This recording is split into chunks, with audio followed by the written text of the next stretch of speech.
جی السلام علیکم۔ ڈاکٹر خرم آپ کی خدمت میں حاضر ہیں ون سیکنڈ۔ آج میں آپ سے کچھ چیزیں شیئر کرنا چاہوں گا کہ جو موجودہ حالات ہیں پاکستان میں اور جو حالات ہیں دنیا میں، اس کو ہم کس طرح دیکھ سکتے ہیں، اور جو چیزیں ہم فیس کر رہے ہیں لائف میں، اس کے بارے میں ہمارا طرز عمل کیا ہونا چاہیے۔ تو اس میں اپنے جس کو کہتے ہیں 2 سینٹس ایڈ کرنا چاہتا ہوں، based on my own experiences and based on my understanding of things.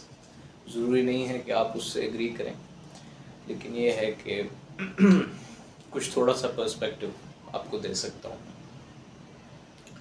تو پہلی چیز تو یہ ہے کہ جو کچھ ہو رہا ہے،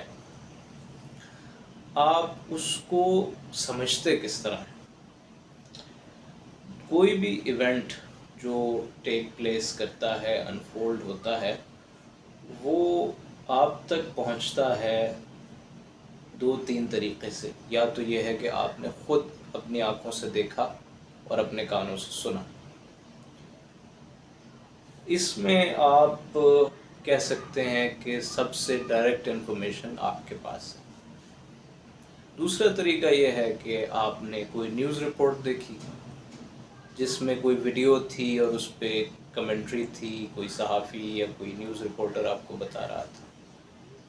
تیسری چیز یہ ہے کہ آپ نے نیوز میں پڑھا، آرٹیکل پڑھا، کوئی نیوز پیس پڑھا اس بارے میں۔ تو ان تینوں چیزوں کو تھوڑا تھوڑا اس پہ بات کر لیں۔ پہلی چیز تو یہ ہے کہ سب سے ایکوریٹ انفارمیشن ایک لحاظ سے وہ ہے جو آپ نے خود دیکھی، خود سنی۔ تو جو چیز آپ نے دیکھی ہے اور جو چیز سنی ہے، یہ تو موسٹ ایکوریٹ ہو سکتی ہے، لیکن اس میں پرابلم یہ ہے کہ آپ کے پاس اس ایونٹ کا بیک گراؤنڈ نہیں۔ مثال کے طور پہ آپ نے دیکھا کہ ایک آدمی نے دوسرے آدمی پہ تشدد کیا، اسے مارا پیٹا۔ اب یہ تو آپ نے اپنی آنکھوں سے دیکھ لیا، لیکن اس کا بیک گراؤنڈ کیا ہے؟ پرسپیکٹو اس کو کہتے ہیں۔ مثال کے طور پہ آپ کو یہ نہیں پتا کہ جو مارنے والا ہے وہ پلین کلوتھز میں کوئی پولیس آفیسر ہے، اور جس کو مارا پیٹا جا رہا ہے وہ کوئی دہشت گرد ہے جو کہ بھاگتا ہوا اپریہنڈ کر لیا گیا، پولیس نے اس کو پکڑ لیا۔ اب یہ انفارمیشن جاننے کے بعد آپ کا پرسپیکٹو بالکل چینج ہو جائے گا۔ اس کے برعکس یہی سچویشن ہے اور مارنے والا کوئی لینڈ گریبر ہے یا کوئی بااثر شخصیت ہے، اور جس کو مار پڑ رہی ہے وہ کوئی سادہ راہگیر ہے جس نے اس کی گاڑی کو غلطی سے کوئی نقصان پہنچا دیا یا کوئی ایکسیڈنٹ ہو گیا، تو اس کا پرسپیکٹو بالکل چینج ہو جائے گا آپ کا۔ سو کہنے کا مقصد یہ ہے کہ بیسڈ آن یور پرسپیکٹو آپ چیز کو کس طرح سمجھتے ہیں وہ چینج ہوتی جاتی ہے۔ اب پرسپیکٹو کے لیے آپ کو ریلائی کرنا پڑتا ہے نیوز پہ، صحافی حضرات پہ جنہوں نے بیک گراؤنڈ ریسرچ کی ہے، جنہوں نے یہ سارا انویسٹیگیشن کی ہے کہ یہ پیچھے کیا ہو رہا تھا جو نیوز آپ تک پہنچائی گئی۔ اب جو آپ نیوز پیس پڑھتے ہیں یا کوئی میڈیا رپورٹ دیکھتے ہیں، اس کے اندر یہ پرسپیکٹو آپ کو مل جاتا ہے۔ تو مثال کے طور پہ ایسی کوئی نیوز آپ نہیں دیکھیں گے کہ ایک آدمی نے دوسرے آدمی کو مارا اور اس کے آگے کوئی انفارمیشن نہیں ہے کہ ان کے آپس میں کیا اختلاف تھا، کیا تھا۔ کچھ ہوگا کہ مبینہ طور پہ اس آدمی کی دوسرے آدمی سے کسی وجہ سے لڑائی تھی، اختلاف تھا وغیرہ وغیرہ، تو اس نے اس پہ تشدد کیا، سو آن اینڈ سو فورتھ۔ اب یہاں سے دوسری گیم شروع ہوتی ہے، دوسرا پارٹ شروع ہوتا ہے اس پازل کا، کہ جس نے آپ کو یہ رپورٹ دی اس کا اپنا باعث کیا تھا، اس کی اپنی انڈرسٹینڈنگ کیا تھی کسی چیز کی۔ کیا وہ ٹوٹلی ان بائس تھا صحافی، نہ پارٹی اے کی طرف تھا نہ پارٹی بی کی طرف تھا، یا وہ میڈیا آرگنائزیشن جس کے لیے وہ کام کر رہا ہے اور جس کے ایجنڈا کا بھی کوئی تھوڑا بہت اس میں تعلق ہے کہ اب تک کیا نیوز پہنچتی ہے۔ تو ویئرز یہ چیز آپ کو پرسپیکٹیو دے رہی ہے، لیکن ساتھ میں آپ کی انڈرسٹینڈنگ کے ساتھ پلے بھی کر سکتی ہے۔ کہا جاتا ہے کہ کوئی بھی میڈیا رپورٹ 100% ان بائسڈ نہیں ہوتی۔ جس نے آپ تک کوئی انفارمیشن پہنچائی، اس نے تھوڑا سا اس میں اپنی پسند کی، یا جو اس کو لاشعوری طور پہ یا شعوری طور پہ چینج کر دیا اپنے خیال کے مطابق۔ اب یہ آپ ایک ایکسپیریمنٹ کر سکتے ہیں کہ آپ اپنے گرد و نواح میں، اپنے دوستوں میں دیکھیں کہ کوئی ایک ایونٹ ہو جائے، مثال کے طور پہ 2 لوگوں کا اختلاف ہو جائے، تو اس اختلاف کے بارے میں جب آپ جاننے کی کوشش کرتے ہیں اور آپ اپنے ایک دوست سے پوچھتے ہیں، تو وہ آپ کو ایک بات بتاتا ہے کہ اس وجہ سے اختلاف ہوا، دوسرے سے پوچھتے ہیں وہ ایک اور بات بتاتا ہے، تیسرے سے پوچھتے ہیں وہ ایک اور بات بتاتا ہے، اور آپ دیکھتے ہیں کہ یہ ساری جو کمیونٹی ہے یہ 1 یا 2 پارٹیز میں ڈیوائیڈڈ ہوتی ہے۔ ایک گروپ ایک پارٹی کو فیور کرتا ہے، دوسرا گروپ دوسری پارٹی کو فیور کرتا ہے۔ اسی حساب سے ان کی جو نیوز رپورٹ جو وہ دے رہے ہوتے ہیں سو کالڈ، وہ چینج ہو رہی ہوتی ہے، ایک فیور میں جا رہی ہوتی ہے، ایک دوسری فیور میں جا رہی ہوتی ہے۔ کچھ چیزیں لاشعوری طور پہ ہوتی ہیں اس میں، کچھ چیزیں شعوری کوشش کے طور پہ ہوتی ہیں کہ آپ کا دماغ چینج کیا جائے تاکہ آپ کسی ایک پارٹی کو جوائن کر لیں۔ اب اس میں جیسے دوستوں میں، اسکول میں، کالجز میں آپ کی لائف ہوتی ہے، تو اس میں اتنی ہیر پھیر یا اتنی باعث نہیں ہوتا، لیکن جب آپ ہائر لیول پہ جاتے ہیں تو انٹرسٹس کے بھی مختلف فارمز ہوتے ہیں۔ پولیٹیکل انٹرسٹ ہوتا ہے کہ پاور ملے کسی کو، یا اکنامک انٹرسٹ ہوتا ہے، یا انفلوئنس انکریز کرنے کی بات ہوتی ہے۔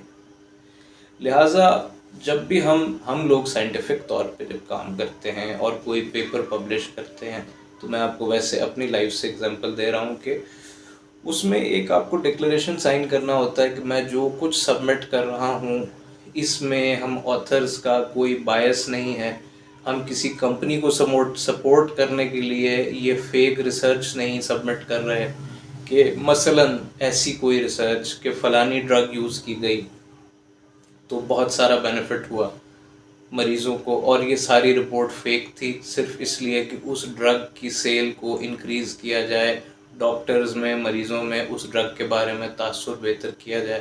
اس کو کہتے ہیں بائسڈ قسم کی ریسرچ یا بائسڈ قسم کی رپورٹنگ۔ تو ریسرچ پبلیکیشن بھی ایک طرح کی رپورٹنگ ہے کہ آپ سائنٹیفک چیز کو رپورٹ کر رہے ہیں۔ تو جو رپورٹ آپ تک پہنچتی ہے، آپ سمجھ لیجئے کہ اس میں کوئی نہ کوئی بائس موجود ہے۔ اب آپ نے یہ دیکھنا ہے کہ یہ بائسڈنس جو ہے اس کا لیول کیا ہے۔ اگر 100% نیوز ہے تو اس میں سے 10% بائسڈ ہے، 20% بائسڈ ہے، 30% بائسڈ ہے، depending upon your understanding of things, depending upon the organization that's providing you with the news, depending upon the person that you're talking with، آپ کو ڈٹرمن کرنا ہے کہ یہ نیوز کتنی سچ ہے۔ پھر یہاں سے بات شروع ہوگی کہ آپ اپنا رویہ کیا اڈاپٹ کرتے ہیں۔ سب سے پہلے تو آپ نے یہ ڈٹرمن کرنا ہے کہ اس میں ٹروتھ کتنا ہے، جو بات آپ نے سنی۔ اب اس پہ بھی ایک فلاسفیکل ڈیبیٹ ہو سکتی ہے کہ سچ کیا ہوتا ہے، کس چیز کو آپ سچ کہتے ہیں، کس چیز کو آپ جھوٹ کہتے ہیں،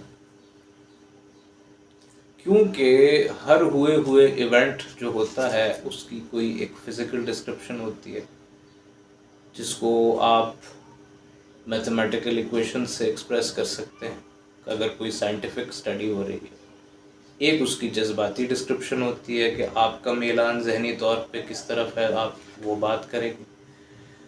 تو ٹروتھ کو آپ ایسے ڈیفائن کر سکتے ہیں اپنے لیے کہ ایسا کوئی ایونٹ جو کہ حقیقت میں ہوا ہے، جس پہ زیادہ تر لوگوں کی رائے یا جنرل انڈرسٹینڈنگ جو رولز ہیں فزکس کے اور لا کے، اس کے مطابق وہ ایونٹ ہوا ہے۔ مثال کے طور پہ ایک آدمی نے دوسرے آدمی کو تھپڑ مارا، تو باقاعدہ وہ تھپڑ پڑا، دوسرا آدمی تھوڑا سا زخمی ہوا، تو آپ کہہ سکتے ہیں کہ یہ ایونٹ ہوا۔ جھوٹ کیا ہوگا؟ اگر یہ سچ ہے تو جھوٹ کیا ہوگا؟ جھوٹ یہ ہوگا کہ ایک آدمی کہے کہ اس نے اپنا چہرہ میرے ہاتھ پہ زور سے مار دیا، اس کو آپ جھوٹ کہہ سکتے ہیں کہ نہیں یہ تو زیادتی ہے، ایسے نہیں ہو سکتا۔ اس طرح کی چیزوں کو آپ کہہ سکتے ہیں کہ اگر یہ حقیقت یہ تھی تو حقیقت کی جو ضد ہے وہ جھوٹ ہے، وہ غلط ہے، وہ جو میں نے آپ کو جیسے ایگزامپل دی۔ اب یہ بات ہونی چاہیے کہ صحیح اور غلط کے درمیان کیسے تمیز کی جائے۔ صحیح اور غلط کیا ہے؟ پہلا سوال تو یہ ہے، صحیح اور غلط کیا ہے؟ اس پہ مختلف رویے اڈاپٹ کیے جا سکتے ہیں، لیکن ایک جنرلی ایکسیپٹیبل چیز یہ ہے کہ آپ کی سوسائٹی میں، آپ ظاہر ہے جہاں پہ رہتے ہیں یا جس حلقے میں آپ رہتے ہیں وہاں پہ کس چیز کو ٹھیک سمجھا جاتا ہے اور کس چیز کو ٹھیک نہیں سمجھا جاتا۔ جس کو ٹھیک سمجھا جاتا ہے وہ آپ کے رولز کے مطابق صحیح ہوگی، جس چیز کو ٹھیک نہیں سمجھا جاتا وہ آپ کے رولز کے مطابق غلط ہوگی۔ تو being modern people living in a modern environment, آپ کہہ سکتے ہیں کہ دنیا میں جن چیزوں کو اب تک جنرلی ایکسیپٹ کیا جا رہا ہے وہ صحیح ہیں، اور جن چیزوں کو رد کیا جا رہا ہے وہ غلط ہے۔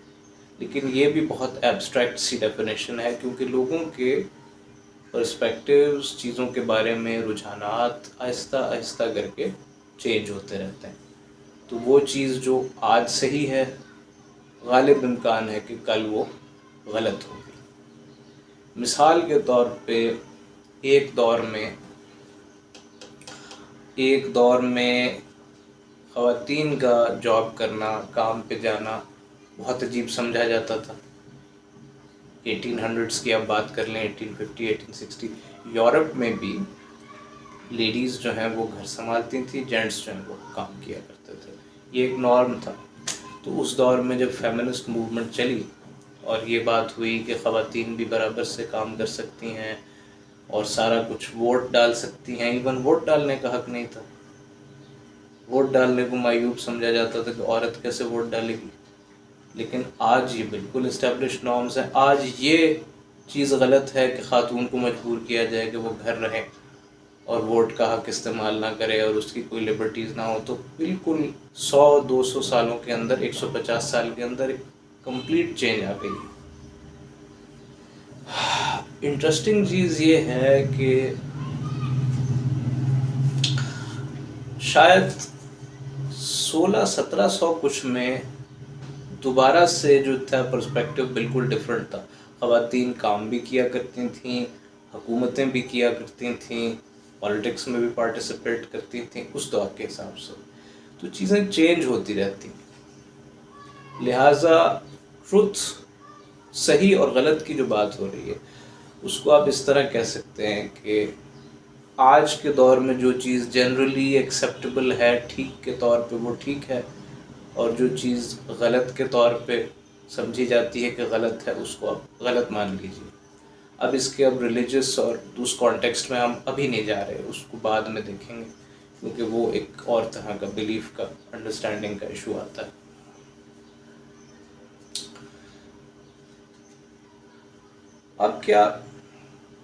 اب ایک انٹرسٹنگ جو ٹرن آف ایونٹس ہم بات کر سکتے ہیں وہ یہ ہے کہ ہم جو اوپینین ایکسپریس کرتے ہیں، جو پوزیشن لیتے ہیں، اس کا مرکز اور محور کیا ہونا چاہیے۔ تو میری نظر میں ہر انسان کو ایک ماڈرن ورلڈ میں یہ سوچنا چاہیے کہ اس سچویشن کا مجھے کیا بینیفٹ ہے اور مجھے کیا نقصان ہے۔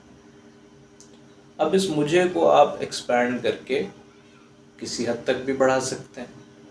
مثال کے طور پہ کیا اس کا مقصد صرف آپ کی ذات ہے کہ میں، یا اس کا مقصد یہ ہے کہ آپ کی کمیونٹی، مثال کے طور پہ انجینئرز کی کمیونٹی، کسی ایک سچویشن کا افیکٹ آپ کے اور آپ کے جو دوست انجینئرز ہیں یا ڈاکٹرز ہیں ان پہ کیا ہے۔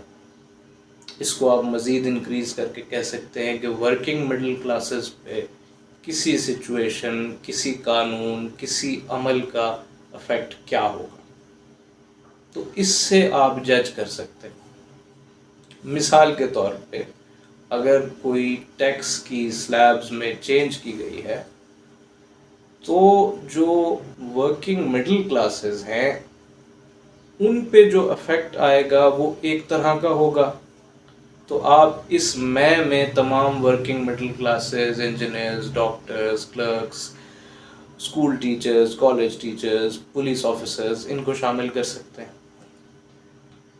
جو ایلیٹ کلاسز ہیں اس پہ ان پہ جو افیکٹ ہوگا وہ اور ہوگا، آپ لوگوں پہ افیکٹ اور ہوگا based on your economic classes.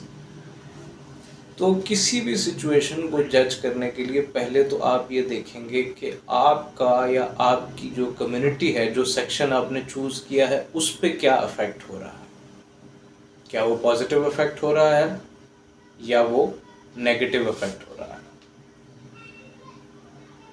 اس کے بعد آپ چیزوں کو آگے اگلا لایا عمل طے کریں گے کہ اگر یہ پازیٹیو افیکٹ ہو رہا ہے تو اس کو ویلکم کیا جائے، اگر نیگیٹو افیکٹ ہو رہا ہے تو کیا اس کو برداشت کیا جا سکتا ہے یا کس حد تک برداشت کیا جا سکتا ہے۔ مثال کے طور پہ اگر ٹیکسیشن میں بڑھوتی ہوئی ہے، انکریز ہوئی ہے، تو کیا اس کا ٹوٹل بینیفٹ کیا ہوگا، کیا آپ کے ملک میں سڑکیں بن جائیں گی، کیا ہیلتھ کیئر انکریز ہو جائے گا یا نہیں ہوگا، تو اس کا نقصان کیا ہے، کہیں آپ کی لائف بہت مشکل تو نہیں ہو گئی۔ اگر آپ سمجھتے ہیں کہ جی اس کا بینیفٹ کم ہے اور لاس زیادہ ہے، تو پھر آپ اس کے خلاف بات کریں گے، اپنی اوپینین ایکسپریس کریں گے، یونینائزیشن کریں گے اور اس کو چینج کرنے کی کوشش کریں گے۔ اگر آپ کے بینیفٹ میں ہے تو آپ اس کو ویلکم کریں گے، آپ تعریف کریں گے کرنے والوں کی کہ انہوں نے اچھا کیا ہے۔ تو اس طرح بیسڈ آن دا فیکٹ کہ یا بیسڈ آن دا انڈرسٹینڈنگ کہ آپ کو کیا فائدہ ہوا، آپ پھر اس کے بعد میں سوچنا شروع کرتے ہیں۔ تو آج کا جو اس بات کو یہاں پہ تمام کرتے ہیں، اور اس کے جو نیکسٹ باتیں ہیں، جو نیکسٹ کنٹینویشن ہے، اس میں مزید بھی کروں گا میں۔ تھینک یو جی، شکریہ، اپنا خیال رکھیے اور اوپن مائنڈ سے چیزوں کو دیکھتے رہیے۔ اللہ حافظ۔